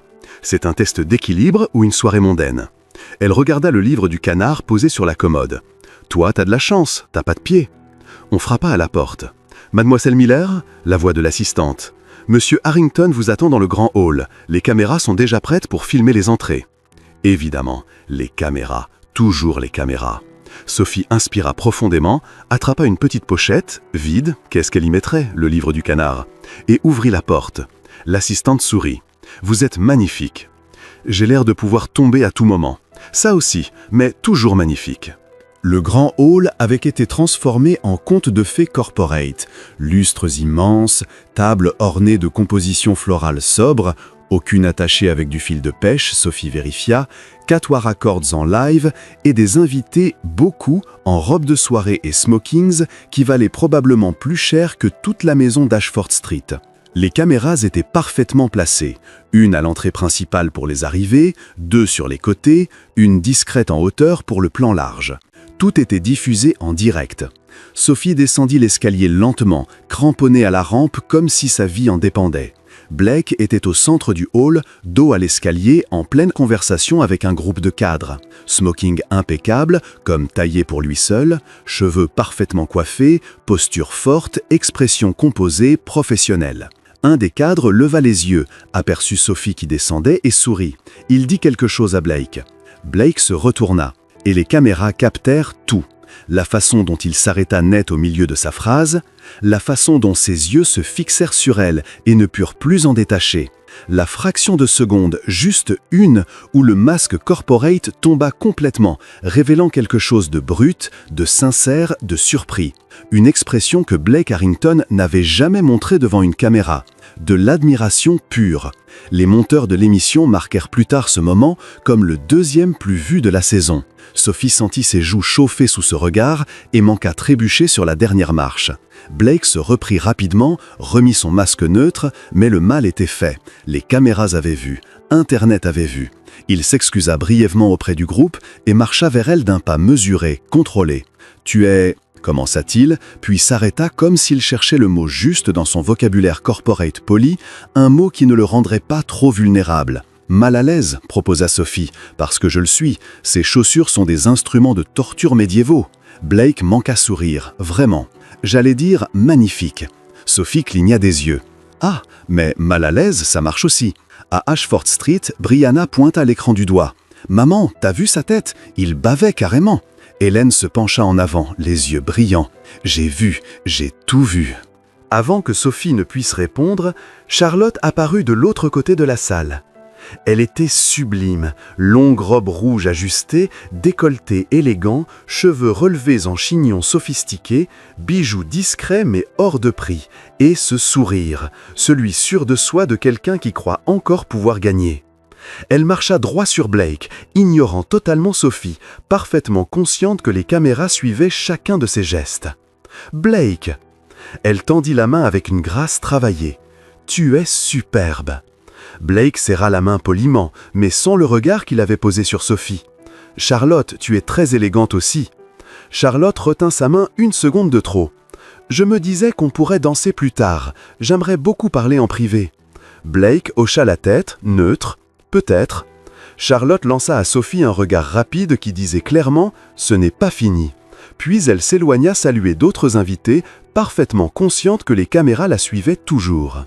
Sophie regarda Blake. « Elle n'abandonne pas. Elle est tenace, » répondit Blake, gardant un ton neutre pour les caméras. « Et moi, je suis maladroite, » marmonna Sophie. Blake la regarda droit dans les yeux, oubliant une seconde qu'on les filmait. « Tu es vrai. » Avant que Sophie ne puisse digérer ça, la musique changea. Le quatrior entama une valse lente. Blake tendit la main. « Tu veux danser ?» Sophie regarda sa main comme un piège. « Je ne sais pas valser. Je t'apprendrai. Je vais t'écraser les pieds. J'ai des chaussures en cuir italien, elles tiendront le choc. » Sophie hésita, puis posa sa main dans la sienne. Blake l'entraîna au centre de la piste. Les caméras captèrent tous les angles. Les invités regardaient en silence. De l'autre côté de la salle, Charlotte, également filmée, serra son verre de champagne. Blake posa une main sur la taille de Sophie et tint fermement son autre main. « Suis-moi, ne réfléchis pas trop. » Ne pas trop réfléchir est littéralement impossible là. Il y a genre 5 caméras braquées sur nous, chuchota Sophie. Alors regarde-moi, oublie les caméras. Il fit le premier pas. Sophie tenta de suivre et marcha sur son pied. Oh, pardon. Elle voulut reculer, mais Blake tint bon. Ce n'est rien, recommence. Elle recommença et marcha encore sur son pied. Je t'avais prévenu, gémit Sophie. Je suis un danger public, ça devrait être interdit. Tu réfléchis trop, dit Blake de cette voix basse qui la fit se concentrer uniquement sur lui. Regarde-moi, rien que moi. Sophie leva les yeux. Et soudain, toute la salle disparut. Les invités, les caméras, Charlotte qui regardait de loin, tout s'effaça. Il n'y avait plus que Blake et la façon dont il la regardait. Ils commencèrent à bouger lentement.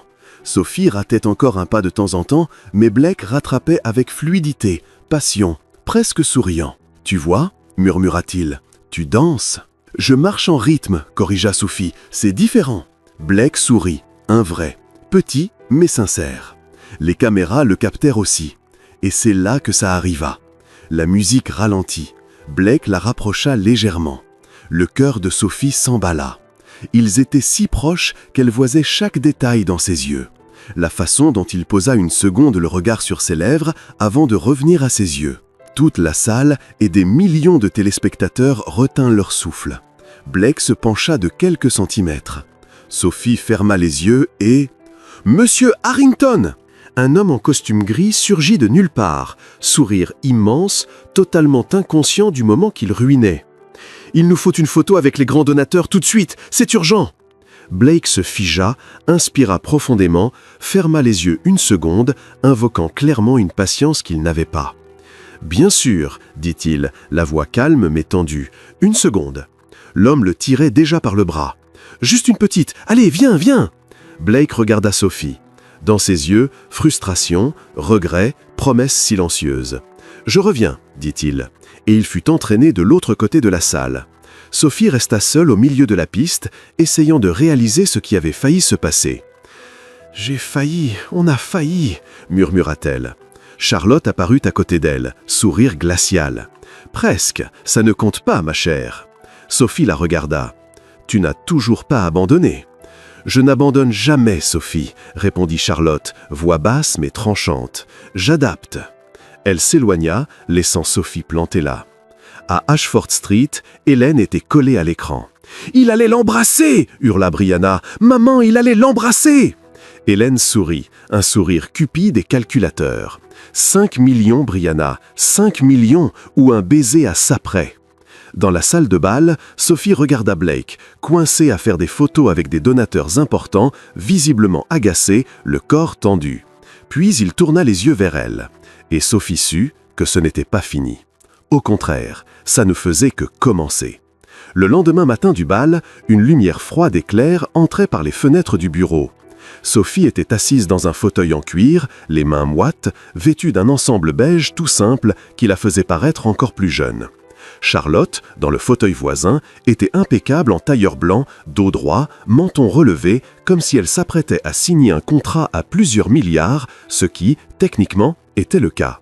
Les caméras étaient installées, 3, captant tous les angles, toutes les expressions, tous les souffles. Blake se tenait devant la cheminée éteinte, mains dans les poches, costume gris anthracite parfait, visage calme, mes épaules lourdes. « Merci d'être là », commença-t-il d'une voix stable, maîtrisée. « Vous êtes toutes les deux arrivées jusqu'au bout, et cela veut déjà dire quelque chose. » L'estomac de Sophie se noua. C'est réel, ça arrive vraiment. À Ashford Street, Hélène était assise au bord du canapé, si près de la télé que Brianna craignait qu'elle ne traversait l'écran. « C'est aujourd'hui » chuchota Hélène, les mains légèrement tremblantes autour d'une tasse de café froid. « Aujourd'hui, il choisit. Aujourd'hui, on a les 5 millions. » Brianna à côté se rongeait les ongles. « Maman, et s'il ne choisit pas Sophie ?»« Il va le faire » affirma Hélène avec une conviction forcée. « Tu as vu comment il l'a regardé au bal? Il est complètement accro. »« Mais Charlotte est tellement plus adaptée » murmura Brianna. Hélène secoua la tête. « Peu importe, les hommes comme lui ne choisissent pas l'adéquation. Ils choisissent ce qui les fait ressentir. Et cette idiote de Sophie, avec sa maladresse pathétique, le fait ressentir. » Brianna regarda sa mère. « Tu crois vraiment que ça va marcher ?»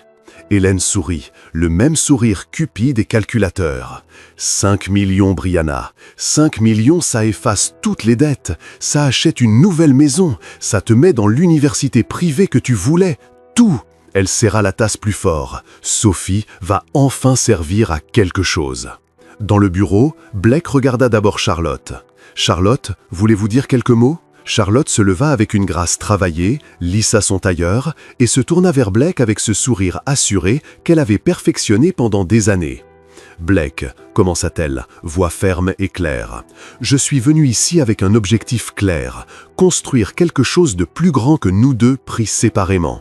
Ma famille a des connexions qui pourraient ouvrir à Harrington Books des marchés internationaux encore inexploités. J'ai l'expérience des événements corporate de haut niveau. Je comprends le monde dans lequel tu vis, la pression, les attentes, les responsabilités.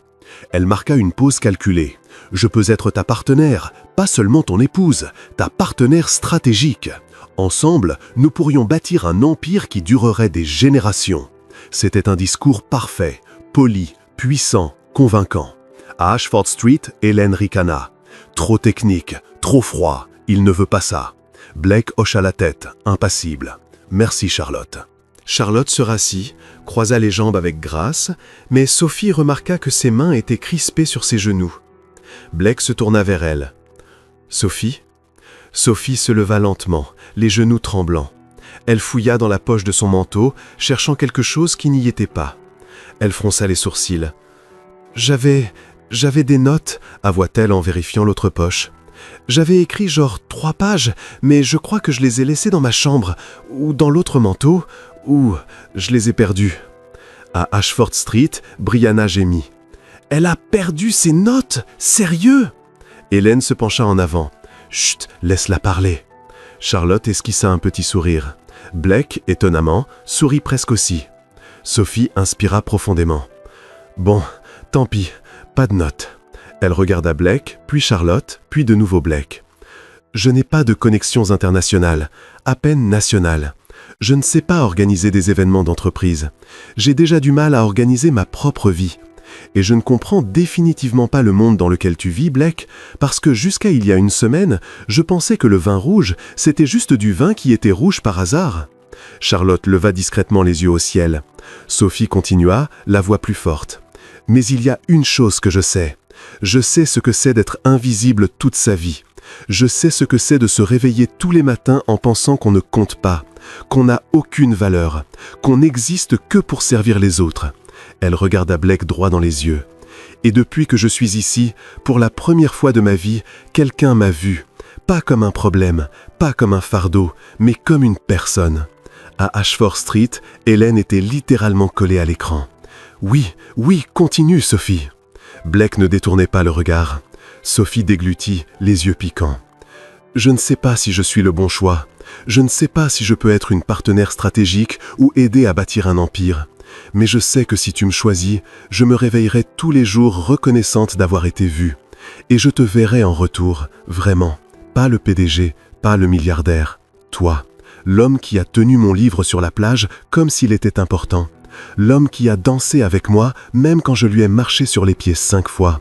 L'homme qui m'a regardé comme si j'étais assez. » Le silence qui suivit fut total. Charlotte ne bougeait pas, mais ses yeux étaient humides. Hélène retenait son souffle, mains jointes comme en prière. « Choisis-la, choisis-la, choisis-la !» Blake resta immobile un long moment. Puis il s'avança, se plaça entre les deux. « Merci, dit-il, voix basse mais assurée, pour vos mots, pour votre sincérité, pour avoir été là. » Il se tourna vers Charlotte. « Charlotte, tu es exceptionnelle, intelligente, compétente, stratégique. N'importe quel homme aurait de la chance de t'avoir comme partenaire. » Charlotte sourit, mais c'était un sourire tremblant. Elle savait ce qui allait suivre. Blake continua, doucement mais fermement. « Mais je ne cherche pas une partenaire stratégique. » Charlotte ferma les yeux. Blake se tourna vers Sophie. « Je cherche quelqu'un qui me rappelle que je suis humain. » Le cœur de Sophie s'emballa. À Ashford Street, Hélène sauta du canapé en criant « Il va la choisir, Brianna! Il va la choisir !» Blake fit un pas vers Sophie. « Quelqu'un qui parle au livre, qui se dispute avec du fromage, qui me fait sourire sans même essayer. » Il s'arrêta juste devant elle. Quelqu'un de vrai. Sophie respirait à peine. « Tu me choisis moi ?»« Oui, » dit Blake. Et pour la première fois depuis le début de l'émission, il sourit vraiment. Un sourire complet, sincère, qui transforma totalement son visage. « Je te choisis, toi. » À Ashford Street, Hélène hurla si fort que les voisins tapaient contre le mur. « 5 millions! 5 millions !» Elle tourna sur elle-même en riant, pleurant, serrant Brianna dans ses bras. « On l'a fait! Cette fille inutile a enfin servi à quelque chose !» Brianna riait aussi, déjà en train de calculer tout ce qu'elle pourrait s'acheter. Sophie laissa échapper un son à mi-chemin entre le rire et le sanglot. « Mais je ne sais même pas ce que je fais. Je sais, répondit Blake, la voix pleine de chaleur, et c'est exactement pour ça que je t'ai choisi. Charlotte se leva lentement, prit son sac avec des gestes maîtrisés. Elle regarda Blake, puis Sophie. « Félicitations », dit-elle. Et malgré la douleur dans ses yeux, il y avait de la sincérité. « Prends bien soin de lui, Sophie. Il mérite quelqu'un qui le voit vraiment. » Sophie hocha la tête, incapable de parler. Charlotte marcha vers la porte, pas dignes et assurés. Elle s'arrêta sur le seuil et se retourna une dernière fois. « Et Sophie, dit-elle avec un sourire triste, tu as gagné non pas parce que tu as mieux joué, mais parce que tu n'as jamais joué. » Puis elle partit. Sophie resta là, assimilant tout, regardant Blake comme s'il allait disparaître. « C'est réel ?» chuchota-t-elle. Blake tendit la main. « Très réel. » Sophie prit sa main, sentit la fermeté, la solidité, la réalité. Et devant les caméras, devant des millions de personnes, elle fit la seule chose qui avait du sens. Elle rit. Un vrai rire soulagé, incrédule. « Il faut vraiment que j'arrête de perdre mes notes, dit-elle. » Blake rit aussi.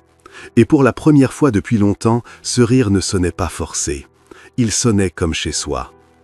À Ashford Street, Elaine était déjà au téléphone avec la banque pour vérifier quand l'argent arriverait pendant qu'elle fêtait ça. 2 jours s'étaient écoulés depuis que Blake avait choisi Sophie. 2 jours où Sophie se réveillait en pensant rêver, regardait la chambre immense de la demeure et murmurait au livre du canard « C'est réel, hein ?» Le canard, comme toujours, ne confirmait ni n'infirmait. Ce jour-là, Sophie était assise dans le bureau de Blake, fixant une pile de documents que l'avocate de la société avait posés sur le bureau avec une expression bien trop sérieuse pour être une bonne nouvelle. Blake se tenait près de la fenêtre, bras croisés, mâchoire serrée. Il ne regardait pas Sophie. Il regardait l'océan comme s'il calculait quelque chose de très, très compliqué. L'avocate, une femme d'une 50aine d'années, cheveux gris tirés en chignon strict, lunettes sur le bout du nez, ajusta les papiers et regarda Sophie avec un mélange de sympathie et de professionnalisme. « Mademoiselle Miller, il faut clarifier quelques incohérences. » Sa voix était ferme, mais pas hostile. Sophie sentit son estomac tomber. Incohérence. L'avocate poussa les documents vers elle. Lors du processus de transfert des 5 millions de dollars à votre famille, tel que prévu au contrat, notre service juridique a effectué une vérification standard des informations fournies dans le dossier de candidature initial. Sophie fixait les papiers comme une sentence. L'avocate continua. Les informations contiennent plusieurs discordances. Pour commencer, le dossier indique que vous êtes diplômé en gestion d'entreprise de l'université d'État. Nos registres montrent que vous n'avez jamais fréquenté cet établissement. Sophie ferma les yeux. Oh non. Il est aussi indiqué que vous travaillez comme assistante de direction dans un cabinet de conseil. L'avocate tourna la page. Un cabinet qui, apparemment, n'existe pas. Blake se tourna lentement, regardant Sophie pour la première fois depuis qu'elle était entrée. Sophie sentit les larmes lui monter aux yeux. « Je n'ai pas rempli ça. » L'avocate haussa un sourcil. « Vous ne l'avez pas fait ? » « C'est ma belle-mère, » répondit Sophie, la voix tremblante. « C'est elle qui a rempli le formulaire. C'est elle qui m'a inscrite. Je ne savais même pas que j'étais dans l'émission avant que la lettre arrive. » Blake resta silencieux, mais ses yeux étaient rivés sur elle avec une intensité que Sophie ne savait pas déchiffrer. L'avocate échangea un bref regard avec Blake, puis revint à Sophie. « Il y a autre chose. La signature sur le formulaire de consentement, elle a été falsifiée ?» Sophie secoua rapidement la tête. « Non, celle-là c'est la mienne. Ma belle-mère m'a forcé à signer en disant que si je ne venais pas, elle... » Elle s'arrêta, réalisant comment ça sonnait. Elle disait que c'était mon devoir d'aider la famille. Les mains de Blake se crispèrent, pas de colère contre Sophie, mais contre quelque chose de bien plus grand. L'avocate soupira. « Mademoiselle Miller, le contrat stipule que toute information fausse fournie lors de la candidature constitue une rupture de contrat, ce qui signifie que le versement peut être annulé. » Blake termina, voix basse mais ferme. « Le paiement peut être annulé. » Sophie sentit le monde s'écrouler autour d'elle. « Tu vas tout annuler ?» Blake ne répondit pas tout de suite. Il regarda l'avocate. « Laissez-nous une minute, s'il vous plaît. » L'avocate hocha la tête, ramassa les documents et sortit en refermant la porte. Le silence qui suivit fut lourd. Sophie essuya rapidement ses yeux. « Je suis tellement désolé. Je ne savais pas qu'elle avait menti. J'aurais dû vérifier, mais je n'ai jamais pensé arriver aussi loin. Je pensais être éliminé dès le premier jour. » Blake marcha jusqu'au bureau, posa les mains sur le bois et regarda Sophie droit dans les yeux. « On t'a envoyé ici contre ton gré. » Ce n'était pas une question, mais une confirmation de quelque chose qu'il soupçonnait déjà. Sophie hocha la tête, misérable. « Oui, ta belle-mère a menti sur le formulaire pour augmenter tes chances. Oui, et tu n'as jamais voulu être ici. » Sophie hésita, puis elle regarda Blake droit dans les yeux. Au début, non. Elle inspira profondément.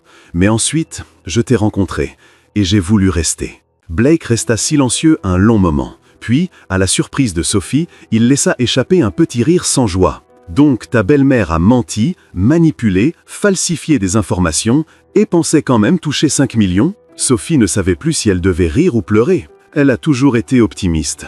Blake la regarda et, pour la première fois, Sophie vit autre chose sur son visage. Pas de la colère, pas de la déception, de la détermination. « Elle ne verra pas un centime, dit-il fermement. Sophie cligna des yeux. « Quoi ? Rupture de contrat pour information frauduleuse. L'équipe juridique prépare déjà les documents. » Blake croisa les bras. « Ta belle-mère ne touchera pas cet argent. » Sophie ressentit un mélange étrange de soulagement et de culpabilité. Mais elle va être furieuse. Elle s'arrêta. Puis un petit rire incrédule lui échappa. « Attends, donc le karma existe vraiment ?» Blake manqua sourire. « Vraiment. Mais il y a une chose, Sophie. » Il s'approcha, se plaça juste devant elle. « Je n'annule rien à cause de ces mensonges. Je t'ai choisi. Et maintenant que je sais qu'on t'a envoyé ici comme si tu étais un bien... » Il marqua une pause, mâchoire serrée. « Ça ne fait que me conforter dans l'idée que refuser le paiement à ta famille est la bonne décision. » Sophie le regarda, à la fois perdue et soulagée. « Tu es en colère contre elle, pas contre moi. » « Pourquoi je serais en colère contre toi ?» demanda Blake, sincèrement perplexe. « Tu es la victime dans tout ça, Sophie. Tu n'as pas menti, tu n'as manipulé personne, tu as juste survécu. » Sophie sentit ses yeux brûler à nouveau, mais pour une autre raison cette fois. « Je pensais que tu allais tout laisser tomber, nous. » Blake s'agenouilla devant elle, plongeant son regard dans le sien avec une douceur qu'elle ne lui avait jamais vue, surtout sans caméra. « Sophie, je t'ai choisie, dit-il, voix stable mais douce. Pas parce qu'un contrat m'y forçait, pas parce que les caméras tournaient. Je t'ai choisie parce que pour la première fois depuis des années, quelqu'un m'a rappelé que la vie existe au-delà des réunions, des tableurs et des stratégies d'entreprise. » Il prit sa main fermement. « Quelqu'un qui parle au livre, qui se dispute avec du fromage et qui me fait rire sans même essayer. » Sophie laissa échapper un son entre rire et sanglots. « Je suis vraiment douée pour me battre avec la nourriture. C'est pratiquement mon super pouvoir. » Blake sourit, un vrai sourire, complet, sans caméra pour le capter. « Le meilleur que j'ai jamais vu. » Sophie essuya ses yeux, encore en train d'assimiler. « Mais, et l'argent? Le contrat disait que la famille de la choisie recevrait 5 millions. Si on annule le versement, tu romps aussi le contrat, non ?» Blake secoua la tête. La clause sur les informations frauduleuses annule le paiement à la partie qui a commis la fraude. Il marqua une pause, choisissant ses mots. « Mais l'argent qui était destiné à ta famille, je veux te le donner directement à toi, pour que tu puisses commencer ta propre vie, loin de cette maison, loin des gens qui te traitent comme si tu ne comptais pas. » Sophie se figea complètement. « Tu veux me donner 5 millions à moi ?» « Oui, Blake. C'est insensé ?» Sophie se leva et marcha de long en large. « Tu me connais à peine. J'ai fait tomber une roue de fromage. Je parle à des livres. Je ne sais même pas quoi faire de 5 $, alors 5 millions !» Blake se leva aussi, se plaça doucement devant elle pour lui barrer le chemin. « Alors apprends, utilise-les pour découvrir qui tu es quand personne ne te dit quoi faire. Voyage, fais des études, ouvre cette librairie de livres d'occasion dont tu as parlé pendant ta présentation. » Il posa doucement les mains sur ses épaules. « Sois libre, Sophie. » Sophie le regarda, les larmes coulant librement maintenant. « Mais pourquoi? Pourquoi tu ferais ça ?» Blake prit son visage entre ses deux mains, la forçant à le regarder droit dans les yeux. Plus de barrières, plus de masque corporate. « Parce que je suis tombé amoureux de toi, Sophie Miller, » dit-il calmement, fermement, sincèrement, totalement. Et je veux que tu aies la chance de vivre la vie que tu as toujours méritée. Pas comme une obligation, pas comme un paiement, mais parce que tu mérites d'être heureuse. Sophie ne put plus se retenir. Les larmes coulaient, mais cette fois c'étaient des larmes de soulagement, de joie, de quelque chose qu'elle ne savait même pas pouvoir ressentir. Donc, chuchota Sophie, la voix tremblante, le karma existe vraiment, hein? Ma belle-mère perd tout et moi j'ai une vie. Blake sourit. Ça me semble juste. Sophie laissa échapper un rire mouillé. Elle va me détester encore plus. Elle te détestait déjà, répondit Blake, factuel. Au moins maintenant, tu n'es plus obligé de vivre avec elle. Et puis Blake l'embrassa. Sans caméra, sans public, sans direct, sans stratégie. Juste eux deux, dans le bureau silencieux avec le bruit de l'océan au loin. Et c'était réel, parfaitement, totalement réel. Quand ils se séparèrent enfin, Sophie riait et pleurait en même temps, un mélange chaotique qui résumait parfaitement ce qu'elle ressentait. « Je te trouve toujours complètement fou », dit-elle, en posant son front contre le sien. « Probablement », admit Blake, souriant comme il ne l'avait jamais fait devant une caméra. « Mais je ne me suis jamais senti aussi sain d'esprit de ma vie. » Sophie le regarda, vraiment, et vit non pas le milliardaire PDG, non pas l'homme des couvertures de magazines, mais juste Blake.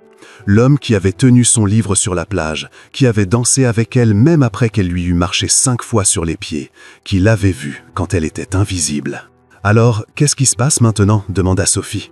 Blake sourit. « Maintenant, tu signes quelques papiers chiants avec l'avocate, tu reçois 5 millions, et ensuite… » Il marqua une pause, la regardant avec ce regard qui lui coupait toujours le souffle. « Ensuite, on découvre ensemble. » Sophie hocha la tête, encore pas tout à fait convaincue que c'était réel. « Ensemble, j'aime bien ça.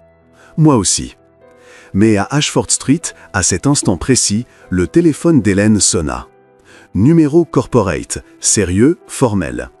Elle décrocha avec un immense sourire, persuadée que c'était la confirmation du virement. Ce qu'elle entendit fut tout autre. Madame Hélène Miller, Patricia Chen du service juridique de Harrington Corporation à l'appareil. Je vous appelle pour vous informer qu'en raison de graves incohérences et d'informations falsifiées dans le dossier de candidature, le versement des 5 millions de dollars a été officiellement annulé pour rupture de contrat. Vous recevrez les documents officiels par courrier dans les prochains jours. Bonne journée. Clic. Hélène se figea, le téléphone encore à la main. Brianna la regarda, perdue. « Maman, qu'est-ce qui se passe? Ils envoient l'argent ?» Hélène ne répondit pas. Elle ne pouvait pas. Parce qu'en un seul appel, tout ce qu'elle avait prévu, tout ce sur quoi elle avait compté, tout ce qu'elle pensait acquis, avait disparu. Et Sophie Miller, la belle fille qu'elle avait toujours traitée comme rien, venait de tout gagner. 6 mois s'étaient écoulés depuis ce jour dans le bureau. 6 mois depuis le baiser sans caméra. 6 mois depuis que Blake avait annulé le versement à sa famille et proposé l'argent directement à Sophie pour qu'elle commence sa propre vie. En 6 mois, beaucoup de choses avaient changé pour tout le monde. Hélène et Brianna avaient dû vendre la maison d'Ashford Street pour payer leurs dettes. Elles vivaient maintenant dans un petit appartement, une chambre, partageant les frais. Hélène travaillait comme caissière de nuit dans une supérette. Brianna servait des cafés dans un café du quartier, son premier vrai boulot à 25 ans. Sophie n'avait jamais appelé, jamais rendu visite, jamais envoyé un centime. Elle aidait passer à autre chose. De son côté, Sophie avait utilisé une partie de l'argent pour réaliser un vieux rêve. Elle avait ouvert la librairie du Petit Canard. L'enseigne était simple, peinte à la main avec un petit canard jaune dans le coin. L'espace était modeste, 2 pièces rénovées en centre-ville de Portland, mais débordant de vie. Étagères remplies de livres d'occasion donnés, coussins colorés éparpillés au sol, petite table avec des crayons pour que les enfants dessinent. Sophie rangeait des livres quand une petite fille entra timidement. « Je peux emprunter un livre ?» demanda-t-elle doucement. Sophie s'agenouilla, souriante. « Tu peux en prendre autant que tu veux. Et tu sais ce qui est encore mieux? Quand tu le ramèneras, tu pourras écrire un petit mot dedans pour dire ce que tu en as pensé. Comme ça, la prochaine personne saura que quelqu'un a déjà aimé ce livre avant elle. » La petite sourit et courut vers les étagères. Sophie regarda autour d'elle sa petite librairie pleine de vie. C'était à elle, son rêve, son cœur, et c'était parfait. Chez Harrington Books, Blake avait fait un changement lui aussi. Au mur derrière son bureau, soigneusement encadré, trônait le livre du Petit Canard. Couverture abîmée, page gondolée par l'eau de mer, illustration fanée. Et sur la première page, bien visible derrière la vitre, « À ma Sophie, vole à ta façon, papa ». Blake regardait ce livre plusieurs fois par jour, et il souriait toujours. Ce livre avait tout changé. Et maintenant, enfin, c'était le grand jour. La plage de Portland était exactement comme le jour de leur rencontre. Vagues qui s'écrasaient sur le sable, brise fraîche, ciel bleu avec des nuages blancs. Pas de chaises décorées, pas d'arches fleuries, pas de caméra. Juste 20 personnes, amis proches, l'assistante souriante et un officier d'état civil ravi. Sophie portait une simple robe en coton blanc, pieds nus, tenant un tout petit bouquet de fleurs des champs et le livre du petit canard. Blake était pieds nus lui aussi, pantalon en lin beige, chemise blanche, cheveux ébouriffés par le vent, exactement comme le jour où ils s'étaient rencontrés. Sophie commença à marcher dans le sable. 3 pas, et elle trébucha dans un trou invisible. Blake éclata de rire. « Je ne peux même pas marcher sans faire un drame !» cria Sophie. « C'est pour ça que je t'aime !» répondit Blake. Les invités rirent. Sophie le rejoigna souriante. « J'y suis arrivé !» murmura Blake. « À peine !» répondit Sophie. L'officier sourit. « C'est la cérémonie la plus sincère que j'ai jamais célébrée. » Blake demanda à parler en premier. « Sophie Miller, commença-t-il en lui prenant les mains. J'ai passé des années à construire une vie qui avait l'air parfaite, mais qui était vide. Puis tu es apparu en train de te disputer avec un livre sur la plage, et je me souvenu de ce que ça faisait de ressentir quelque chose de vrai. » Il serra ses mains. « Tu es vrai, tu es honnête, tu es belle, et je te promets de te rappeler tous les jours que tu es assez, que tu l'as toujours été, que tu es le plus beau cadeau que j'ai jamais reçu. » Sophie essuya ses larmes. « Blake Harrington, dit-elle, la voix tremblante, tu m'as vu quand j'étais invisible, tu m'as choisi quand je pensais ne pas compter, tu m'as aimé alors que je ne savais même pas que je le méritais. » Elle sourit à travers les larmes. « Je parle encore au livre, je me dispute encore avec la nourriture, mais je te promets de t'aimer pour de vrai, sans faux semblant, sans masque, juste nous. » Ils échangèrent de simples alliances en or. L'officier sourit. « Par le pouvoir qui m'est conféré par l'état du Maine, je vous déclare mari et femme. Vous pouvez embrasser la mariée. » Blake embrassait déjà Sophie. Les invités applaudirent, l'océan rugissait. Et Sophie Harrington riait contre les lèvres de Blake, sentant qu'elle avait enfin trouvé sa place. Une place qu'on appelle foyer. 2 inadaptés qui s'étaient trouvés sur une plage, 2 âmes qui s'étaient guéries ensemble. Et un petit livre de canard qui avait prouvé que les plus belles histoires commencent parfois par quelqu'un qui ne sait pas voler, mais qui découvre qu'il nage mieux que quiconque l'avait imaginé. Et que le plus grand cadeau, ce n'est pas d'être choisi pour ce qu'on prétend être, mais d'être aimé exactement pour ce qu'on est. Fin. Pensez-vous que la belle-mère de Sophie méritait la fin qu'elle a eue? Quelle a été votre partie préférée de l'histoire? Partagez vos avis en commentaire. Sur une échelle de 0 à 10, quelle note donneriez-vous à cette histoire? N'oubliez pas de vous abonner et d'activer la cloche pour recevoir d'autres histoires qui réchauffent le cœur comme celle-ci. À la prochaine!